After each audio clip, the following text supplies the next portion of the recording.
আসসালাম স্যার। হ্যাঁ, আসসালামু আলাইকুম। স্যার কেমন আছেন স্যার? আছি আলহামদুলিল্লাহ। আপনি কেমন? স্যার ভালো আছি স্যার। আমি আপনাকে একটু আগেও বলেছিলাম, জি স্যার। এখানে একটা সমস্যা হচ্ছে, হয়তো আপনার অফিসটা একটু বুঝতেছে না। ইউ সি, নর্মালি আমরা যখন ওয়ার্ক পারমিটটা দেই, জি স্যার। ওয়ার্ক পারমিট বিডা থেকে যখন আমরা রেকমেন্ড করি, জি স্যার। তো এনএসআই এর মেন জবটা হইলো to look at it from a security angle, G sir. that whether these people have any security risk or not, and আপনারা আপনার ক্লিয়ারেন্স দেন। ট্রেডিশনালি এটাই হয়ে এসছে।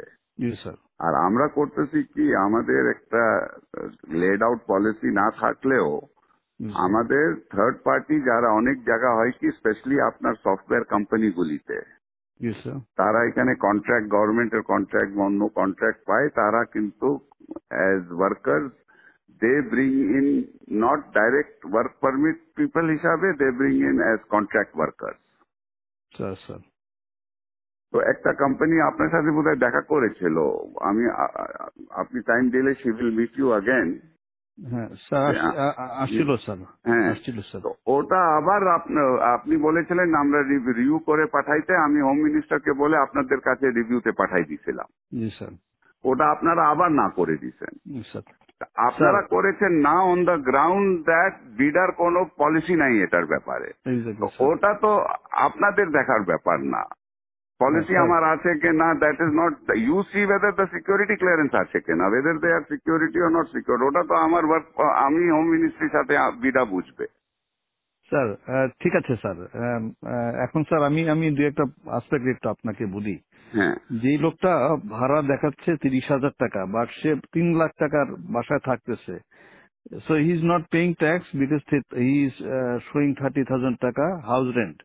2,30,000 টাকার যে বাকি যে যে 3 লাখ টাকা যে বাসা থাকতেছে, যেটার জন্য এডিশনালি সরকারকে পে করার কথা, সে তো সেটা করছে না স্যার। তো এটা দেখার দায়িত্বটা কার? যে লোক, হ্যাঁ স্যার, এখন যে লোকের বেতন হচ্ছে অরিজিনালি 10 লাখ টাকা, সে দেখাচ্ছে 2 লাখ টাকা, বাকি 8 লাখ টাকার উপর ট্যাক্স ফাঁকি দিচ্ছে। এই এই এটা জিনিসগুলো দেখা। এটা এটা দেখার দায়িত্বটা হলো এনবিআর। হ্যাঁ, এনবিআর ধরবে। তো এনবিআর তো এনবিআর তো ধরতেছে, এটা তো এনবিআর যে ইন্টেলিজেন্স আছে স্যার তারা ধরছে না স্যার। ধরতেছে। না না, ধরতেছে ধরছে না স্যার। ধরছে, অনেকগুলিকে ধরেছে, আমরা অনেকগুলিকে স্যার, ধরছে, এয়ারপোর্টে আমরা আটকাই দিতেছি। স্যার যেই লোক আগে আসছে, সে 8 লাখ টাকা বেতনে ছিল, এখন সে 2 লাখ টাকা বেতনে এখানে চাকরি করতেছে। তো বিদেশিরা এত দেশপ্রেমিক তো হয়ে যায় না যে আমার দেশে 8 লাখ টাকা বেতন ছিল, 2 লাখ টাকা কাজ করবে। হুম। সুতরাং আমাদেরকে তো তো এগুলো যখন অবজেকশন দিয়েছি, তখন সে তার বেতন আবার বাড়ায় 6 লাখ টাকা করেছে স্যার। তো সাম না, বাট পয়েন্টে এই সাম। ওটা ঠিক আছে না, এট সাম পয়েন্ট এটা তাহলে আমরা বসি, লেট আস সিট হ্যাঁ down with NBR, exactly sir. Everybody আমরা বসি, কিন্তু point is G sir. This responsibility basically is NBR. Sir If NBR যদি, NBR is not doing it, then you should point out to them যে তোমরা করো, sir কিন্তু এটা তার একটু বসুক দায়িত্বটা, হ্যাঁ, ওর এইটা একটু দায়িত্বটা আপনি স্যার। আপনার ঘাড়ের উপরে তো নিতে পারেন না। জি স্যার, আমি দ্যাটস আমরা তো নট। আমরা না করতে পারলে ভালো হতো স্যার। হ্যাঁ, তবে এই এই প্রসেসে আমরা সরকারের রেভিনিউ আনে বড় একটা অংশ রেখেছি। না এটা ঠিক আছে, এটা হ্যাঁ এটা স্যার। আমরা, এটা একটা তাহলে মিটিং করি আমরা, জি আমরা স্যার, বিডা এটা এটা এটা এনবিআর এটা আপনারা মিটিং করি, কিন্তু এই কেসে তো this is not the case. মানে এই কেসে স্যার, একটা হুম, একটা কোম্পানি যখন একটা লোক আনে, হুম, তখন তার একটা বেতন ধরে যে তার এত টাকা বেতন, এত টাকা ধরে করবে। হ্যাঁ। সেইটা যদি আবার থার্ড পার্টিকে দিয়ে দেয়, তাহলে এটাকে বিডিআই একটা পলিসিতে আমাদের দিয়ে দিক যে না, ইচ্ছা করলে সে আমি দুই না, হাজার এটা টাকা তো আমরা we have been giving this for a long time. হ্যাঁ আমি আপনি তো 2,000। আমাকে সিকিউরিটি ক্লিয়ারেন্স দিবেন জুবের। হ্যাঁ স্যার।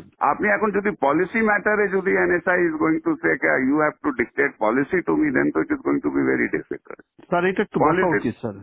তাহলে আমরা স্যার আমাদের আমরা সিকিউরিটি ক্লিয়ারেন্সটা তাকে, সে যে বিদেশ থেকে যখন আসবে, হ্যাঁ, বিদেশে তাকে সিকিউরিটি ক্লিয়ারেন্সটা তাহলে আমরা না দিই, আমাদের কাছে না নিল, আমাদের কাজটা খুব কমে গেল স্যার। আমরা কাজ না, হোয়াট সিকিউরিটি ইজ আপনার এখন যে হোয়াট ইজ ইয়োর টিওআর, আপনার থেকে যে সিকিউরিটি ক্লিয়ারেন্সের জন্য আসে, হ্যাঁ। এতদিন তো এটা তো অনেক দিন থেকে করে আসতেছে, জি হোয়াট ইজ স্যার, ইয়োর আপনার টার্মস অফ রেফারেন্সটা কি? আমরা এটার ভিতর দেখি যে সে সরকারের মানে প্রথম কথা হচ্ছে যে সিকিউরিটি পার্সপেক্ট থেকে থেকে তার এমনি তার কোনো নিরাপত্তা হুমকি না। 2 নম্বর হচ্ছে যে কোনো ব্ল্যাক লিস্টে আছে কিনা? জি স্যার, 2 নম্বর হচ্ছে ইকোনমিক সিকিউরিটি পার্সপেক্টিভে সে সরকারের ফাঁকি টাকি দিয়ে কোনো জায়গা থেকে সরকারের ক্ষতি করছে কিনা এটাও আমরা দেখি স্যার। এখন আমরা যদি বলে, সরকার যদি বলে না এটা দেখার দরকার নেই, আমরা ক্লিয়ারেন্স করতেও রাজি নেই স্যার, আমাদেরকে অনেক ইম্পর্টেন্ট কাজ আছে। কিন্তু যখন একটা লোক ফাঁকি দিয়ে, যার বেতন 10 লাখ টাকা, সে 2 লাখ টাকা বেতন দেখায় বিদায়ের সাথে হাত মিলায়া, সে যখন সরকারকে ফাঁকি দিচ্ছে, তখন কেউ না কেউ তো দায়িত্বটা নিতে হবে স্যার। না না, বাট এটা তো আপনার ঠিক আছে, আমি দেখি, আমি প্রিন্সিপাল সেক্রেটারির সাথে কথা বলি। জি স্যার, আমার যতদূর মনে হয় দিস ইজ নট, এতদিন তো ছিল না, এটা তো নতুন, আপনি ডিজি হয়ে এই প্রবলেমটা আসছে, এর আগে তো কোনোদিন হয়নি। আমি 2009 সাল থেকে এই প্রতিষ্ঠানে আছি। I work as director external, এবং যারা এরকম ট্যাক্সের ফাঁকি দিচ্ছে এই বিষয়গুলো সবগুলো আমরা এইভাবে করে ধরেছি, এবং আমরা যখন অবজেকশন দিয়েছি ওরা আবার বেতন বাড়ায়, যেটা লিগ্যাল যে পায়, যে বাড়ি ভাড়া যা 3 লাখ টাকা দিয়ে করতেছে, সে তখন 3 লাখ টাকা বাড়ে ওটার উপর সরকারকে ট্যাক্স দিয়েছে স্যার। চিটাগাং পোর্ট দিয়ে স্যার হাজার হাজার গাড়ি আসে, ওগুলো আটকাই, ওরা ট্যাক্স দেয়।